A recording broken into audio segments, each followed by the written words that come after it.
जय हिंद दोस्तों, स्वागत है आप सभी का पाथ फाइंडर पर। दोस्तों, लंबे समय से चल रही कंफ्यूजन और लंबे समय से चल रही इंडियन एयरफोर्स की प्रॉब्लम्स को फाइनली अब हमारी डिफेंस मिनिस्ट्री ने एड्रेस कर लिया है।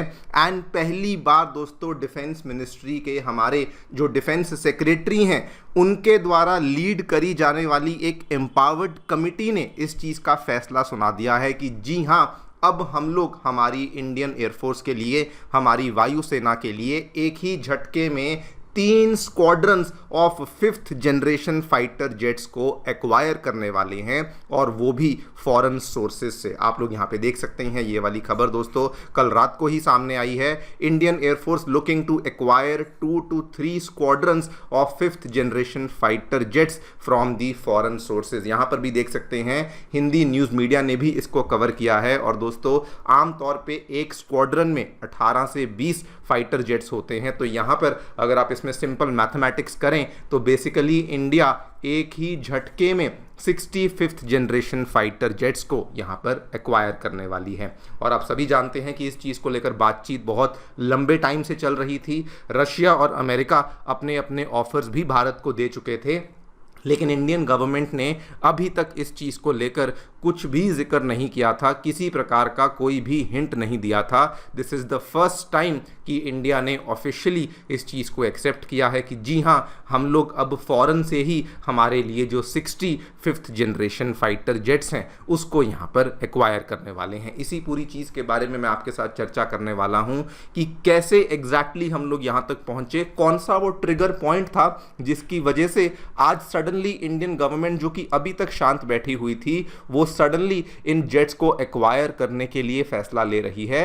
एंड ऑल्सो अगर हम लोग इनको एक्वायर कर रहे हैं तो हमारा जो आमका फाइटर जेट है जिसको लेकर हमारे रक्षा मंत्रालय ने रिसेंटली अप्रूवल दिया था, गो अहेड दिया था, उसका इस पूरे सिलसिले के बीच में क्या होने वाला है उसको भी हम लोग समझने का प्रयास करेंगे। आइए शुरू करते हैं मेरे साथ। मेरा नाम है अनिरुद्ध। यदि आप लोग हमें फॉलो करना चाहते हैं, हमारे लेक्चर्स के अपडेट्स को प्राप्त करना चाहते हैं, तो यहाँ पर दिए गए टेलीग्राम चैनल्स के माध्यम से ऐसा कर सकते हैं। दोस्तों आगे बढ़ने से पहले आप सभी को बताना चाहूँगा कि आपकी यूपीएससी परीक्षा की तैयारी को आसान एंड अफोर्डेबल बनाने के लिए अनअकैडमी ने सभी यूपीएससी से संबंधित रिसोर्सेज को निःशुल्क अवेलेबल करवा दिया है। फिर भले वो मंथली करंट अफेयर्स की मैगजीन्स हों, या फिर प्रीवियस ईयर के क्वेश्चंस हों, एनसीईआरटी नोट्स की समरीज हों, या फिर प्रीलिम्स के फ्री मॉक टेस्ट हों, इन सभी चीज़ों के जो लिंक्स हैं वो नीचे डिस्क्रिप्शन बॉक्स में दिए गए हैं। कोई भी आपको डाउट है, कोई भी आपको क्वेरी है, तो आप लोग सीधा स्क्रीन पे दिए गए इन फोन नंबर्स पे फोन कर सकते हैं, असिस्टेंस प्रोवाइड करवा देगी। ऑल राइट दोस्तों, directly coming to the point,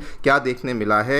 like you have seen दोस्तों, जिस दिन से डोनाल्ड ट्रंप सत्ता में आए हैं उस दिन से अमेरिका ने अपने F-35 फाइटर जेट को ऑफर किया, और रशिया जो है वो तो अपना सुखोई 57 काफ़ी लंबे टाइम से ऑफर कर रहा था, लेकिन कभी भी इस चीज़ को लेकर इंडियन गवर्नमेंट ने कोई भी ऑफिशियल स्टेटमेंट यहाँ पे नहीं दिया। हाँ, ये बोल दिया कि हमारे पास 2 ऑफर आए हुए हैं, लेकिन हम क्या करने वाले हैं इसको लेकर कोई भी अपडेट अभी तक नहीं आया था। लेकिन दोस्तों अभी 2 बहुत ही बड़े ट्रिगर पॉइंट्स बने जिसकी वजह से पहली बार इंडियन गवर्नमेंट ने इस पूरे मामले को सीरियसली लेना शुरू किया। सबसे पहले तो MiG-21 फाइटर जेट, जो कि दोस्तों हमारी वायुसेना के साथ पिछले 62 सालों से था, वो अगले महीने में सितंबर 2025 नेक्स्ट 2 मंथ्स के अंदर अंदर उसको कंप्लीटली रिटायर कर दिया जाएगा। और इसका मैं आपको अगर एक एक्सटेंट बताना चाहूँ कि कितना ज़्यादा डिपेंडेंसी थी हमारे इंडियन एयरफोर्स की, तो आपको बता दूँ दोस्तों, एक समय ऐसा था जब हमारे पास हमारी इंडियन एयरफोर्स में लगभग 400 के आसपास MiG-21 देखने को मिलते थे,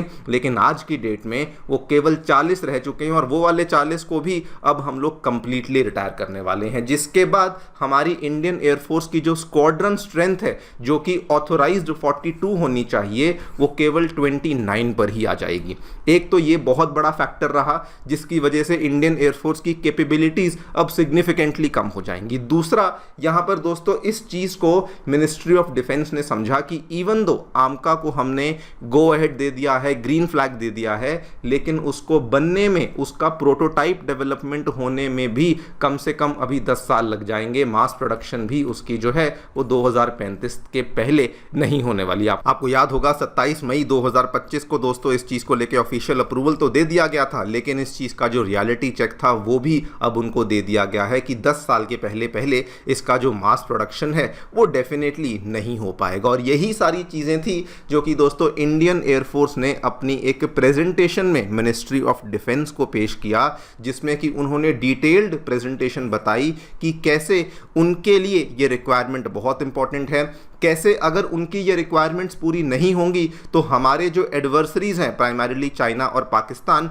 हम उनके खिलाफ एज नहीं रख पाएंगे। और उन्होंने ही अपनी इस पर्टिकुलर प्रेजेंटेशन में इस चीज़ को बताया कि हमें वेट नहीं करना चाहिए, 2 से 3 स्क्वाड्रंस ऑफ फाइटर जेट्स को इंडिया को इमीडिएटली इंटरिम लेवल पे यहाँ पे प्रोक्योर करने चाहिए, जब तक कि हमारा जो आम का प्रोजेक्ट है वो यहाँ पे तैयार नहीं हो जाता। और दोस्तों ये पूरी की पूरी जो प्रेजेंटेशन थी ये हमारी डिफेंस मिनिस्ट्री के जो सचिव हैं RK सिंह साहब, उनके द्वारा लीड करे जाने वाली जो एम्पावर्ड कमेटी थी उसको करी गई थी, जिसमें कि उन्होंने इस पर्टिकुलर रिक्वेस्ट को सपोर्ट किया और कहा कि जी हाँ आप बिल्कुल सही कह रहे हैं और अब हम लोग इसका जो प्रोक्योरमेंट का प्रोसेस है इसको भी जल्दी ही शुरू करने वाले हैं। अब दोस्तों सबसे बड़ा क्वेश्चन ये आता है कि कौन से फाइटर जेट को इंडिया लेने वाला है, क्या हम लोग सुखोई 57 को लेंगे, क्या हम लोग F-35 को लेंगे।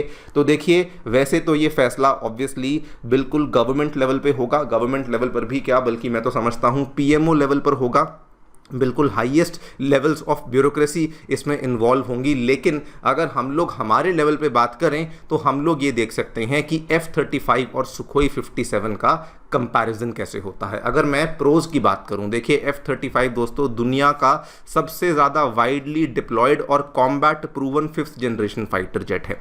इसका जो वॉरफेयर कैपेबिलिटीज़ हैं इसका किसी को भी यहाँ पर कोई टेस्ट करने की आवश्यकता नहीं, बिकॉज ये टेस्टेड है, ये वेरीफाइड है। वहीं पर सुखोई 57 की बात करूं तो रशिया ने ऑफर ऐसा दिया है कि इंडिया में को प्रोडक्शन करेंगे, HAL की नासिक फैसिलिटी में लाइसेंस मैन्युफैक्चरिंग करेंगे, इवन उसमें लगने वाले जो रेडार्स होंगे वो इंडियन रेडार्स होंगे, जो कि यहाँ पे रशिया ने बोल दिया है। दूसरी बात रशिया कहता है कि इसका जो पर यूनिट कॉस्ट और जो लाइफ साइकिल कॉस्ट है वो एज कंपेयर टू F-35 आधे से भी कम है। तो ये तो इन दोनों के प्रोज रहे, लेकिन दोस्तों दोनों के कुछ कुछ कमियां भी हैं। F-35 की कमी ये है, आपको मालूम होगा अमेरिका जब भी अपनी टेक्नोलॉजी को एक्सपोर्ट करता है तो बहुत सारी रिस्ट्रिक्शंस लगाता है, बहुत सारी यूजेज के ऊपर यहाँ पर स्ट्रिक्ट तरीके से ध्यान रखता है। दूसरा, इंडिया F-35 डेवलपमेंट का हिस्सा नहीं था, नाटो का हिस्सा नहीं है, तो कभी भी अमेरिका सेंसिटिव टेक्नोलॉजी को इंडिया के साथ फ्रीली शेयर नहीं करेगा। लेकिन ऐसा नहीं कि सुखोई 57 में कमियां नहीं हैं, उसमें भी कमियां हैं दोस्तों। सुखोई 57 का ऑपरेशनल ट्रैक रिकॉर्ड देखने को मिलता ही नहीं है। उसके सर्विसेबिलिटी के जो कंसर्न्स हैं ये भी अभी रहते हैं, बिकॉज वो ज़्यादातर अभी तक ग्लोबली डिप्लॉय हुआ ही नहीं है। इवन इंडिया रशिया के साथ मिलकर के एक और फाइटर जेट को बनाने की कोशिश कर रहा था जो कि 5th जनरेशन होने वाला था, लेकिन वहाँ पर भी रशिया एन मौके पे आकर पीछे हट गया, जिसकी वजह से वो वाला प्रोजेक्ट भी आगे मूव नहीं कर पाया। तो दोनों में ही कुछ कुछ प्रोज हैं, दोनों में ही कुछ कुछ कॉन्स हैं। एग्जैक्टली गवर्नमेंट कैसे आगे बढ़ती है वो तो देखिए गवर्नमेंट ही डिसाइड करेगी, बल्कि PMO लेवल पे ही डिसाइड होगा।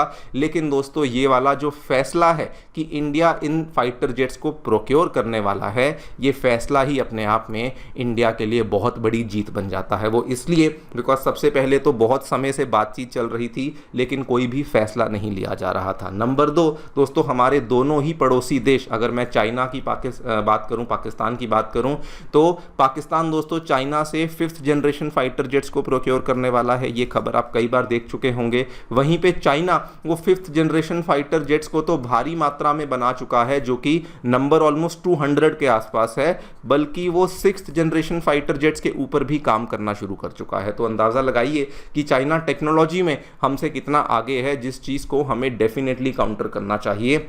इंडिया के पास आज की डेट में कोई भी 5th generation fighter jet available नहीं है। तो यस, ओवरऑल ये फैसला लेना ही हमारे लिए बहुत बड़ी चीज़ है। लेकिन दोस्तों इसमें एक बहुत बड़ा सवाल ये आता है कि अगर हम लोग ये फैसला ले रहे हैं तो what will happen to the आर्मका प्रोजेक्ट। देखिए डिफेंस सेक्रेटरी की कमिटी ने साफ साफ बोला है कि अगर एक्वायर किया जाएगा तो केवल 60 फाइटर जेट्स को एक्वायर किया जाएगा, जो कि आज की घड़ी में इंडिया की एयर सुपीरियरिटी को मेंटेन करेंगे। और मीडियम टर्म में यानी यानी कि 2028 से लेके 2033 के बीच में पूरा का पूरा फोकस आमका को डेवलप करने का रहेगा।